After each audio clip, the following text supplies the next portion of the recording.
창세기 39장은 요셉에 대한 이야기입니다. 저희는 요셉이라는 이름이 굉장히 친근하고 또 주변에서 많이 들었던 그러한 이름이죠. 성경에 그대로 요셉이라는 이름을 쓰는 분도 있고 또 조금 다르게 섭이라는 것으로 해서 비슷한 이름을 쓰는 분들도 있습니다. 영어 이름을 쓰는 사람들이 가장 많이 쓰는 말이 요한이라는 이름이고요.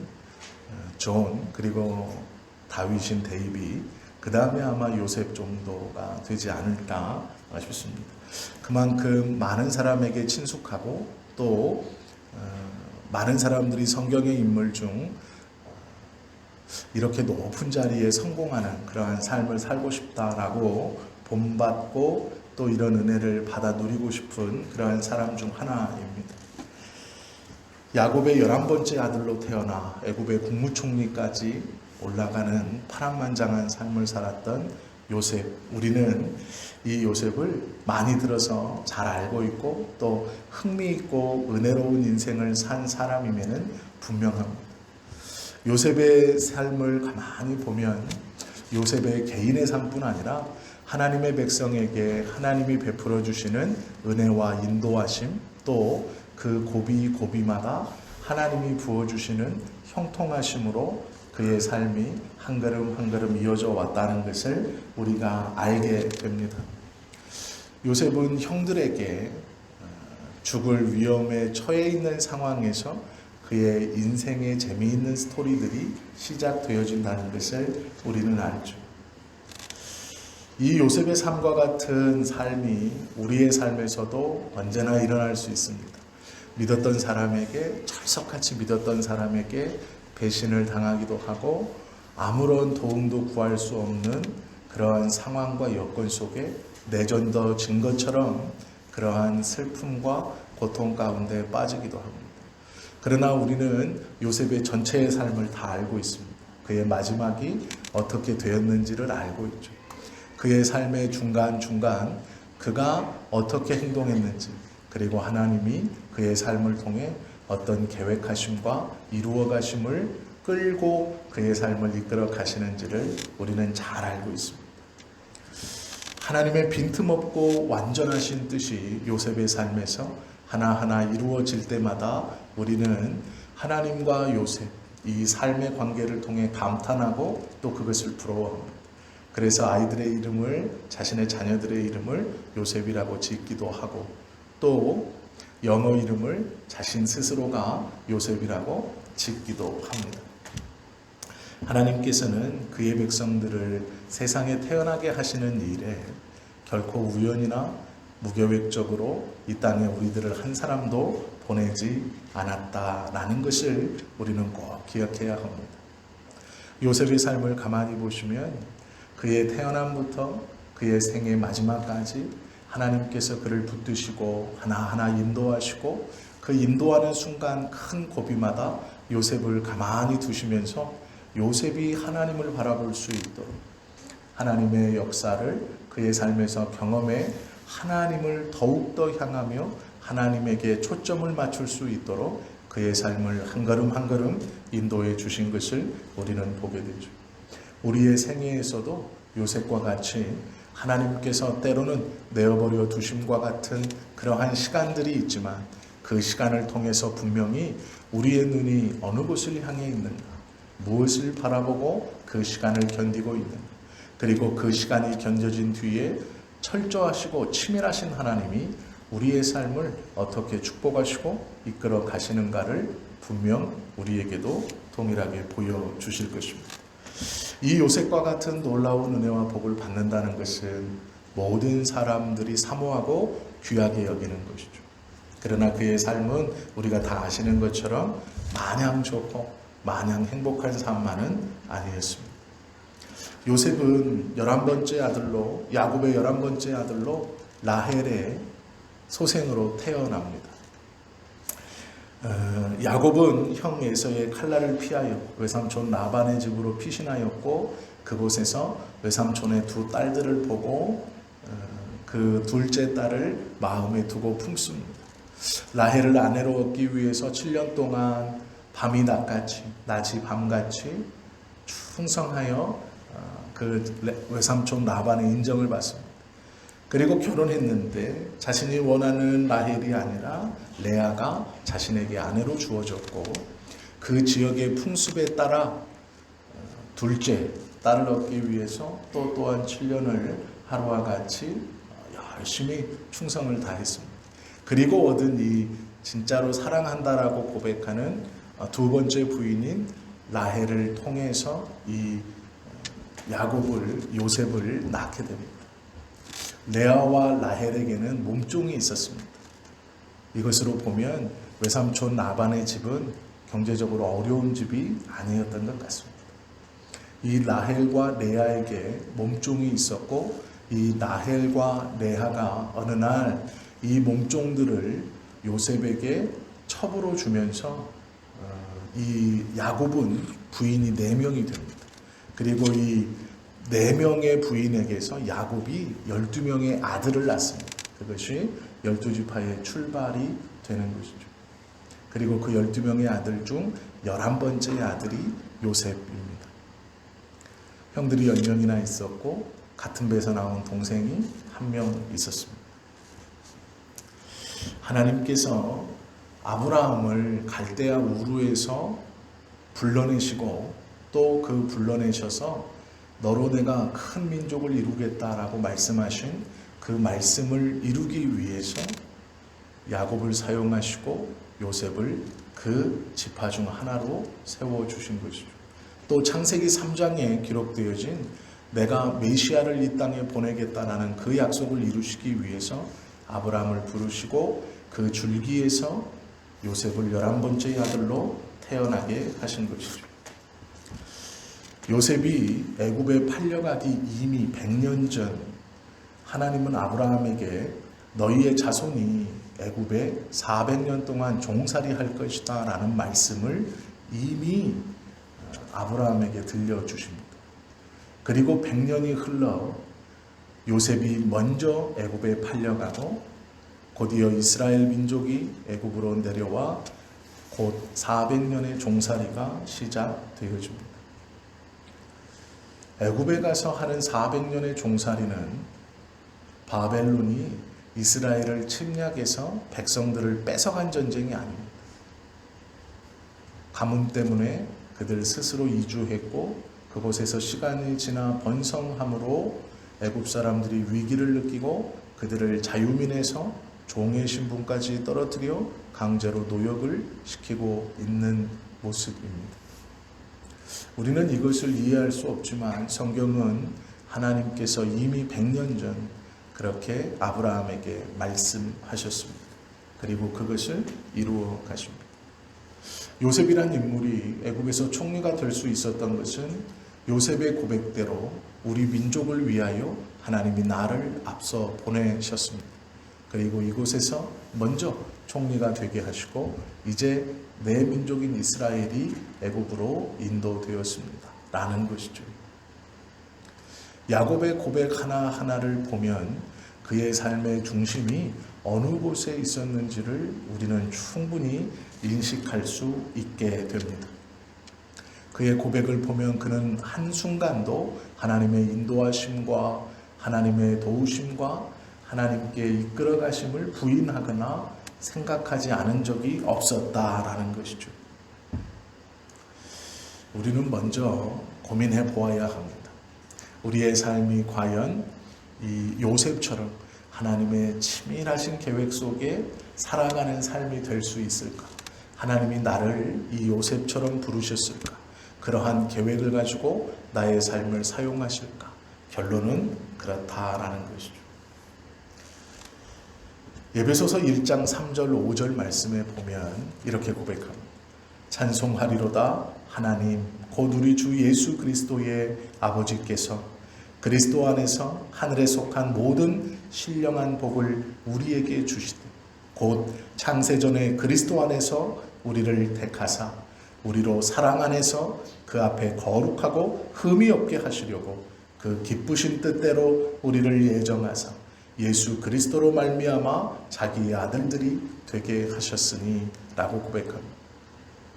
창세전에 이미 우리를 택하셨고 신령한 모든 복을 부어주시기 위해서 예수 그리스도 안에서 우리로 하나님의 아들들이 되게 하셨다. 성경은 말씀하고 있습니다. 우리의 삶이 어쩌면 요셉보다 더 하나님의 치밀한 계획과 하나님의 인도하심 속에 살아가고 있는지 모릅니다.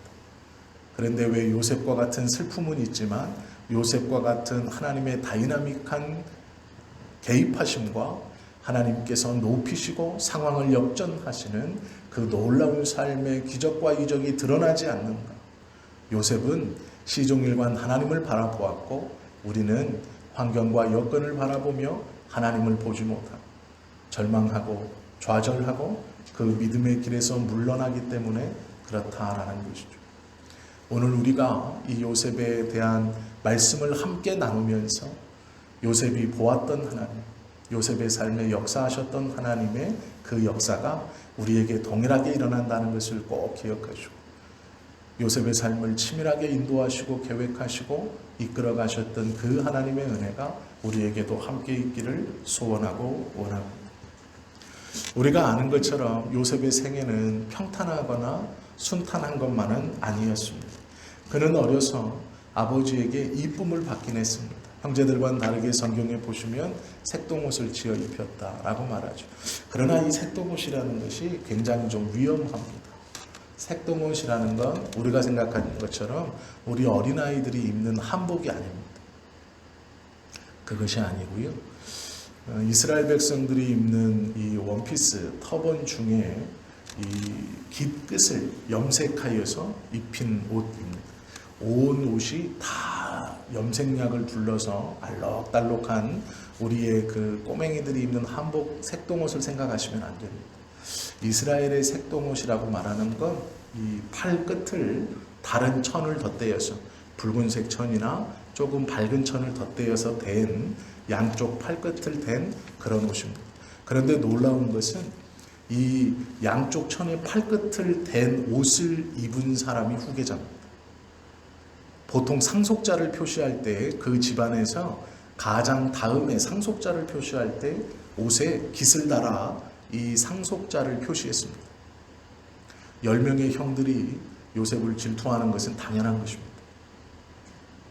아버지 야곱이 라헬을 사랑함으로 그의 큰아들인 요셉에게 색동옷을 지어 입혔다라는 것은 그의 옷 끝에 다른 천을 덧대어서 형제들과는 구별시켰고 대내외적으로 이가 나의 후계자다라고 선포하는 행위입니다. 그러기에 나이 차이가 많이 나는 형들에게 미움을 받는 것은 당연한 것이죠. 라헬을 제외한 다른 어머니들에게 미움을 받는 것은 당연한 것입니다. 그러기에 요셉이 죽었다라는 말을 들었을 때 성경에서는 다른 부모들의 슬퍼함이 나오지 않습니다. 형제들이 너무도 당연하게도 저를 죽이자라고 모의합니다. 한 사람도 반대하거나 분노하지 않습니다. 상속자의 지위를 어려서부터 누렸고 그 지위를 옷으로 표현한 요셉의 돌아다님과 말은 형들에게 꺼림이고 다른 부모들이나 그 집안에 있는 많은 사람들에게 요셉이 분명 다음 후계자가 될 거라는 표시였습니다. 미움을 받는 것도 시기를 받는 것도 이 시대의 상황에서는 너무도 당연한 것입니다. 형들이 못돼서가 아니고요. 그 시대가 그렇습니다. 한참이나 아래인 11번째 동생이 태어났는데 아버지가 그에게 태어나자마자 집안의 상속자요 가장이라는 띠를 옷 입혀 구별하여 행동합니다. 왜 안 믿겠습니까? 야곱의 아들들을 보시면 10형제가 하나같이 다 양을 치러 밖으로 나가고 있습니다. 집안에 있는 사람은 아무도 없습니다. 집안의 아버지가 데리고 있는 사람은 누굽니까? 요셉입니다. 왜요? 요셉은 상속자인 거로 밖으로 내돌리지 않습니다. 형 10명에게 다 양을 치러 가라라고 다 내보내면서 요셉을 데리고 있습니다. 어떻게 안 믿겠습니까? 이 당시에 양을 친다는 것은 맹수들과의 싸운다는 것을 의미하는 것이고 도둑들과의 싸움으로 의미하고 종 중에서도 집안에서 키우지 못하는 집안에 들이지 못하는 불량한 종들을 양치기로 바꾸어 내보냈던 것입니다. 그런 사람들과 양을 지키러 내보낸 것이죠. 10명의 형제들이 하나같이 다 양을 치고 있습니다. 요셉만 집안에 아버지와 어머니와 있는 것이죠. 저 같아도 미울 것 같습니다. 우리는 모두 다 밖에 나가 노숙하고 있는데 11번째 막내만 옷을 따로 입고 후계자로 구별되어서 어려서부터 그렇게 따로 생활하고 있는 거죠. 어찌 안 믿겠습니까? 그때까지는 행복했습니다. 요셉의 삶의 행복은 그곳까지였습니다. 아버지의 특별한 보호하심을 받을 때까지 요셉은 행복했습니다. 그러기에 형에게 말을 할 때도 명령조로 말합니다. 성경을 가만히 보시면 형들은 내 말을 들으시오라고 합니다. 자기도 안 겁니다. 내가 후계자라는 거. 그리고 그 권한을 어려서부터 행사하죠. 형들에게 부탁하지 않습니다. 내 말을 들어라 라고 말합니다. 내가 꿈을 꾸었소. 우리가 함께 농사를 지었는데 내 단이 일어서고 당신들의 단이 내 단에게 절을 하더니 너희가 정말로 내가 정말로 우리의 왕이 될 것이냐 라고 큰 소리로 외칩니다. 이 당시의 시대상을 보면 요셉의 행동이 사랑받을 만한 행동은 아닙니다. 형들에게 대우받을 만한 행동이 아닙니다. 좋게 말하면 얄미운 것이고 나쁘게 말하면 어려서부터 자기가 후계자라는 것을 인식하고 형들을 함부로 대합니다. 아버지도 그것을 묵인했던 것 같습니다. 왜요? 그 일을 몇 번 반복합니다. 형들이 일하는 곳에 가서 들으시오 라는 말을 몇 번 반복합니다. 상전이 종에게 말하는 말투로 그들에게 말합니다. 이것은 반명령조입니다. 들어라 라는 말이죠. 기분 좋을 형들이 누가 있겠습니까? 한 아버지에게서 나왔고 어머니도 내 어머니가 정실인데 저가 후계자로 따로 분리되어 옷을 입고 살아가면서 나에게 하대를 한다. 어떻게 좋은 마음이 들겠습니까? 형들 영이 양을 치러 갔고 3일 길을 넘어 종이 하루에 한 번씩 소식을 전했음에도 불구하고 목초지를 찾아 너무 멀리 간 어느 날 아버지가 요셉을 불러 형들이 어디까지 양을 몰고 나갔는지 직접 보고하라라는 명을 받고 그 형들을 찾아 나섭니다. 형들이 멀리서 옷에 태가 있는 요셉이 오는 것을 보고 저를 잡아 죽이자 말합니다. 그리고 구덩이를 파고 그곳에 집어넣고 우리 손에 더러운 피를 묻히지 말자. 왜 그럴까요? 그것도 이유가 있습니다. 10명의 형들 중 누구라도 요셉을 죽였거나 요셉의 죽음에 직접적으로 관여하면 야곱의 가문의 장자가 될 수 없습니다. 손에 피를 묻혔기 때문에 부정한 자가 되어서 장자의 승계에서 떨어지는 겁니다. 그러기에 그들은 이내 죽이자라고 말해놓고 네가 죽여라라고 눈치를 보고 있는 것이죠. 왜요? 그 분노를 못 참고 죽이는 순간 야곱의 가문에서 상속자로서의 자격을 상실되는 겁니다. 그러기에 아무도 죽이지 않고 요셉이 다가오기까지 서로 말만 하고 있습니다. 눈으로 그랬을 거예요. 네가 죽여라. 네가 죽여라. 네가 해라. 라고 했을 거예요. 그러자 우리가 직접 죽이지는 말고 구덩이에 넣자라고 말하는 것이죠. 아무도 상속자의 지위를 잃고 싶지 않았던 거죠. 그 상황 속에 노예상인이 지나가고 요셉을 팔아버립니다. 그리고 그의 표시가 있던 겉옷을 벗겨 갈갈이 찢겨 곰에게 찢어 죽였다. 짐승에게 찢어 죽였다. 어떻게 합니까? 아무것도 남지 않았습니다라고 거짓말로 야곱에게 보고합니다. 그것이 요셉의 이야기의 출발입니다. 그리고 가게 된 곳은 보디발의 집이었습니다. 요셉의 나이가 어느 정도 되었을까? 아마 10살이 조금 더 넘었을 것입니다. 형들과 같이 밖으로 나가지 않았다는 얘기는 13살 돼서 16살 미만이라는 뜻입니다. 혼자 돌아다녔기 때문에 13살 이상이고요. 양을 치러 형들과 함께 없었기 때문에 16아래입니다. 보통 이스라엘은 16이 되면 칼을 차고 전쟁에 나갔습니다. 그 전 13부터 자유롭게 돌아다닐 수 있었습니다. 보통 12까지는 여러 명이 같이 다녔고 집에서 하루 반나절 길을 나가지 못했습니다. 나가도 하루 만에 무조건 해가 지기 전에 집에 돌아오는 곳까지 자유롭게 돌아다닐 수 있었습니다. 이것이 그 시대의 어린아이들을 대하던 암묵적인 룰이었습니다. 많은 강도들이 있었기 때문이고 또 사나운 들짐승이 있었기 때문입니다. 요셉이 혼자 돌아다닐 수 있었던 건 13세 이상이라는 말이고 형들과 같이 양을 치러 나가지 않았다는 것을 보면 16세 이하라는 뜻입니다. 그러면 13세에서 16세 정도 된 약 15세 정도 된 요셉이 애굽으로 팔려갔다라는 것을 우리는 짐작해 볼 수 있죠. 그리고 간 곳이 노예입니다. 팔려갔기로 이제 노예 생활이 시작된 것이죠. 이때 당시에 노예가 된다는 것은 그의 신분이 평생 노예로 전락한다라는 뜻입니다. 노예가 되면 탈출할 수 없습니다. 노예는 표식을 가지고 있습니다. 또 이 당시는 노예는 신발을 신기지 않았고 옷도 소매가 있는 옷을 입히지 않았습니다. 가만히 생각해 보십시오. 상속자로 소매 끝에 띠를 두르고 다녔던 요셉이 어느 날 소매가 잘린 옷을 입습니다. 이것은 상징적인 것입니다. 모든 것을 다 가졌던 자에서 모든 것을 다 잃었던 자가 되었다라는 상징입니다.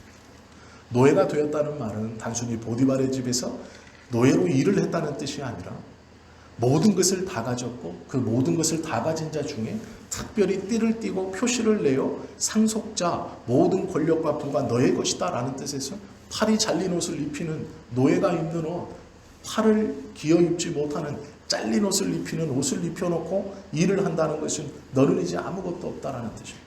너의 삶은 나락으로 떨어졌고 회복할 수 없다라는 것이죠. 다시 잘려진 이 팔을 기어 입을 수 있는 자격이 주어지지 않습니다. 노예가 도망치다 첫 번째 걸리면 엄지손가락을 자릅니다. 두 번째 도망치다 잡혀 들어오면 엄지발가락을 자릅니다. 이것이 노예의 삶이었습니다. 손가락을 잘라 문을 열지 못하게 했고 발가락을 잘라 뛰지 못하게 했습니다. 그것이 노예의 삶이었습니다. 소매 끝에 표시를 내어 모든 것을 다 가진 후계자의 삶을 살다가 어느 날 하루아침에 소매가 잘린 옷을 입으며 아무것도 아닌 한 번 도망치다 걸리면 손가락이 날아가는 것이고 두 번 도망치다 걸리면 엄지발가락이 잘리는 그 삶으로 전락한 것이죠. 아무것도 없는, 아무것도 가질 수 없는, 회복될 수 없는 절망 속에 떨어진 것이 요셉의 삶입니다. 그것이 보디발의 집에서 시작했던 요셉의 출발입니다.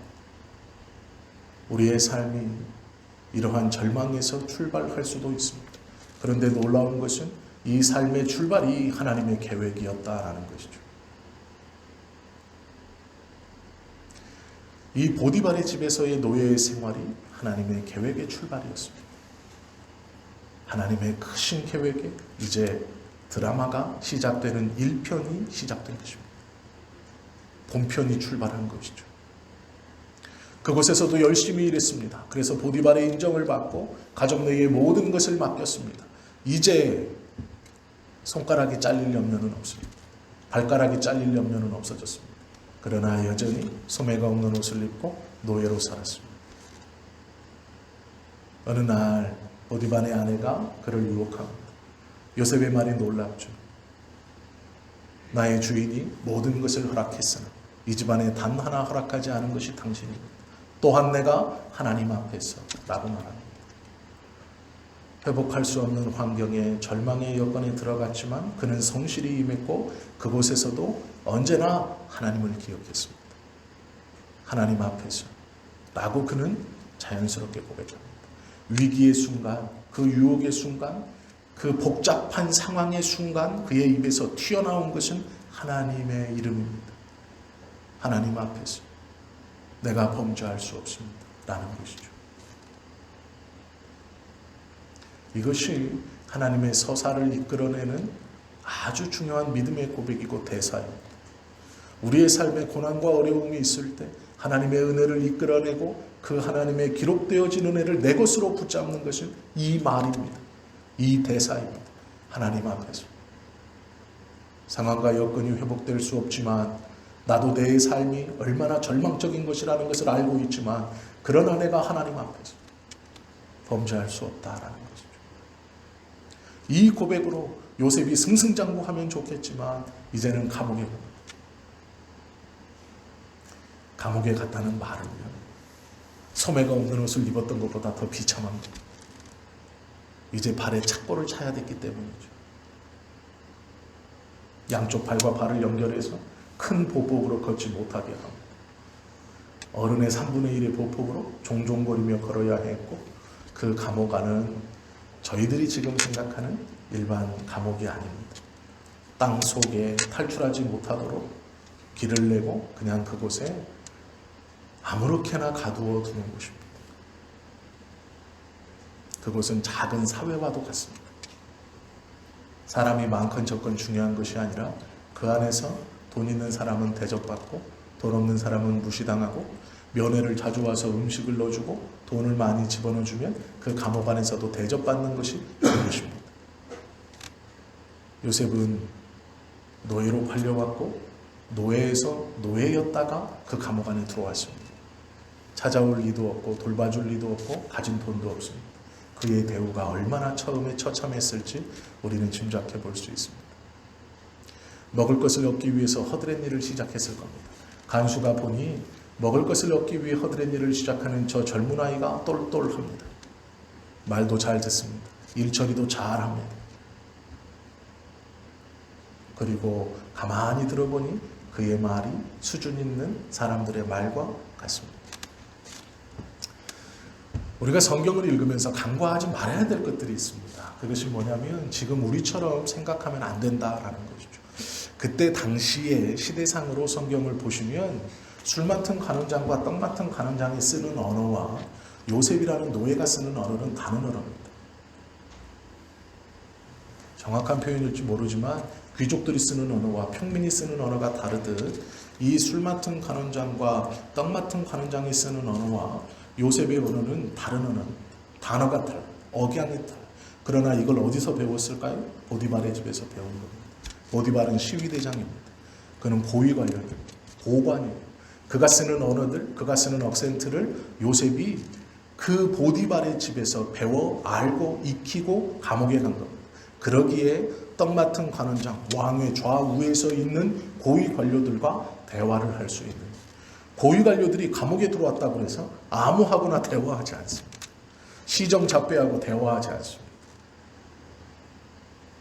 그러나 놀랍게도 요셉은 자기들이 쓰는 고급 언어를 사용하고 있는 것이고 고급 단어들을 알아듣고 있습니다. 왜요? 보디발이 요셉에게 그렇게 대화했고 말했고 요셉은 그것을 배워 익혀 그의 말이 무슨 뜻인지를 알고 있습니다. 이것이 하나님의 섭리입니다. 성경을 보실 때 왜 우리가 성경을 그대로 이해하는 것이 중요하느냐? 성경에서 우리에게 말씀하시는 것은 놀라운 말씀들입니다.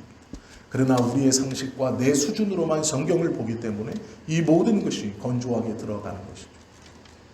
하나님의 치밀하신 역사는 요셉을 바로 감옥에 넣는 것이 아니라 보디발의 집에서 생활하게 하시고 그곳에서 애굽의 생활과 풍습을 익히게 하고 언어를 익히게 하고 고위 관료들의 언어들을 익히게 하십니다.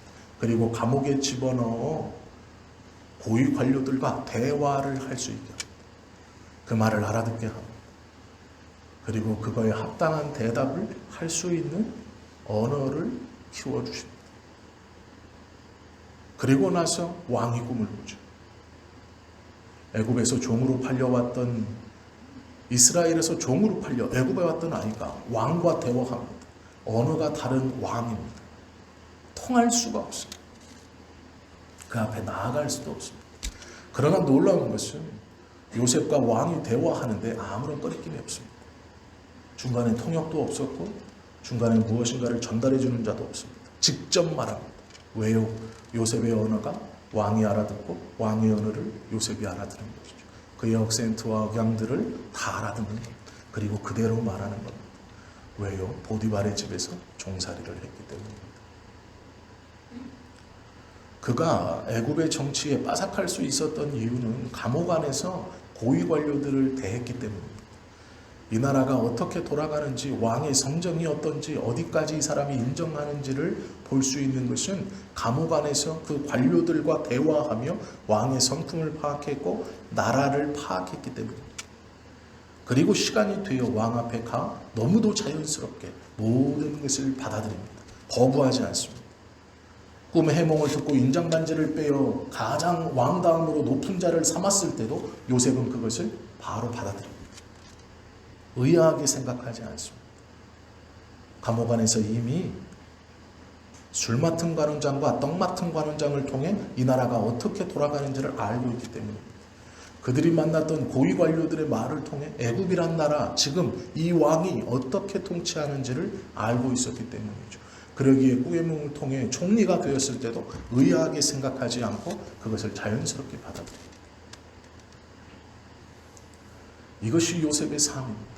우리는 성공만을 보지만 하나님께서 요셉을 출발시키시기는 그 순간부터 총리를 만드시고 이스라엘을 애굽으로 보내어 그 요셉의 도움 아래 땅을 얻고 그곳에서 생활할 수 있는 터전을 만들어 이스라엘이 애굽과 흡수되지 않고 독립되어서 고센이라는 땅에 독립되어 물줄기로 갈라놓고 애굽의 왕조가 중간서부터 하이스라엘에 이르기까지 독립시켜 놓고 물줄기를 가르고 이스라엘을 따로 독립하여 애굽 안에 있지만 애굽과 섞이지 않게 살아 그들의 문화를 보호하고 그들이 믿는 하나님과 언어를 보호시키는 일에 요셉을 사용하신 것이죠.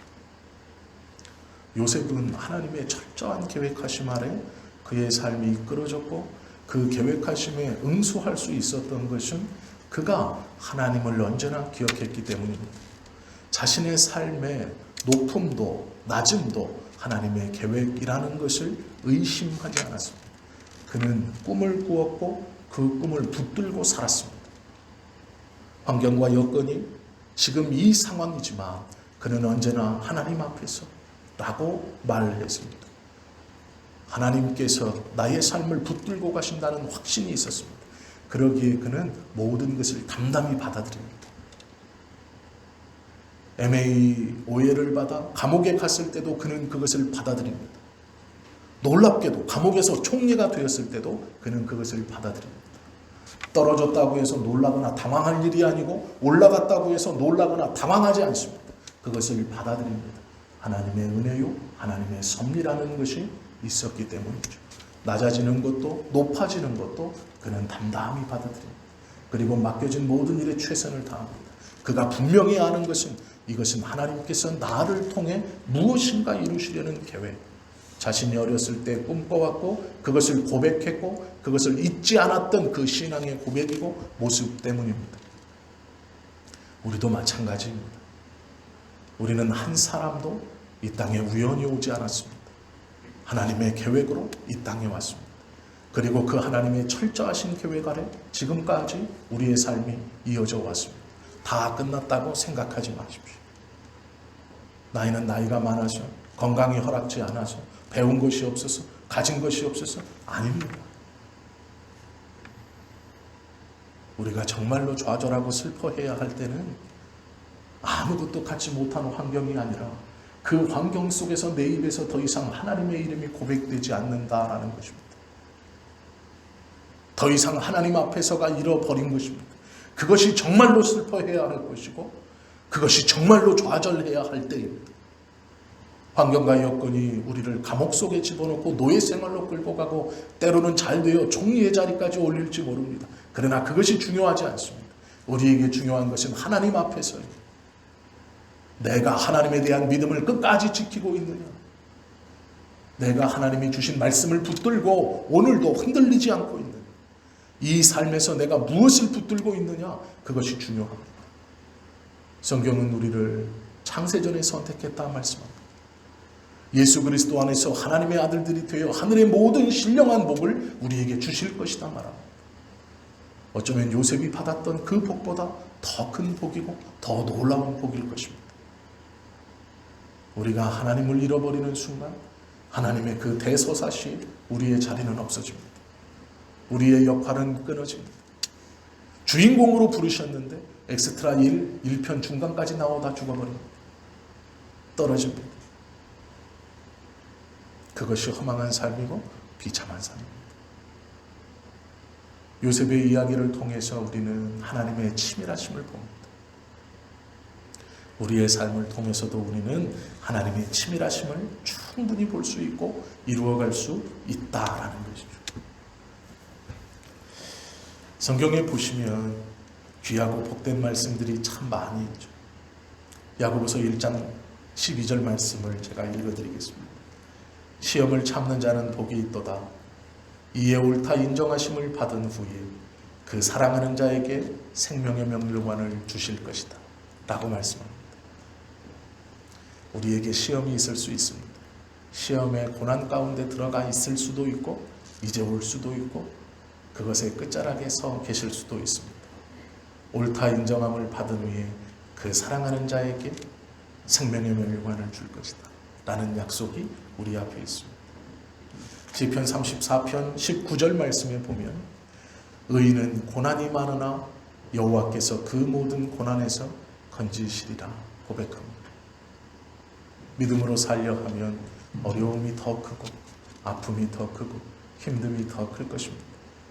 세상은 믿음을 거스르기 우리가 세상을 거스르는 꼴이 되어서 더욱더 힘들고 어려울 것입니다.